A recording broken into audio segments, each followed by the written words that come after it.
क्या लगता है मैं सारा की तरह हूँ, सब कुछ मर मिटा करती हूँ? यार आदिल, मोहब्बत के तुम पे फिदा हो जाऊंगी। तुमसे मोहब्बत? बुखार जैसी नहीं होती कि बस आप थर्मामीटर डाल के चेक कर लो कि कितनी है और कितनी नहीं। मैं बताया क्यों नहीं तुम्हें?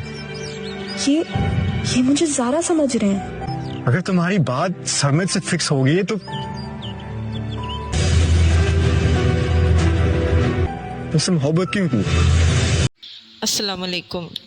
ज़ारा कहती है आदिल से कि तुम्हें क्यों लगता है कि मैं सारा की तरह तुम पर लट्टू हो जाऊंगी और जो तुम कहोगे मैं वो करूंगी।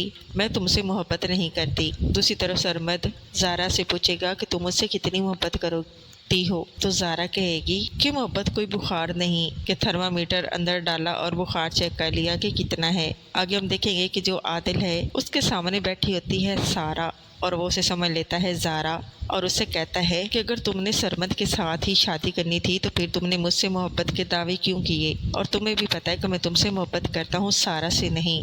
और सारा दिल में समझती है कि शायद ये मुझे ज़ारा समझ रहा है और वो खामोशी से उसकी बातें सुनने लगती है। और जब आदिल ये बातें कहता है तो सारा के पैरों तले से ज़मीन निकल जाती है। आगे क्या होने वाले जानने के लिए बने रहे चैनल के साथ। चैनल को करें सब्सक्राइब, बेल आइकन को जरूर प्रेस करें ताकि नई वीडियोज़ आप तक पहुँचती रहें। लाइक शेयर ज़रूर करें और अपने प्यारे कमेंट ज़रूर दीजिए। अल्लाह।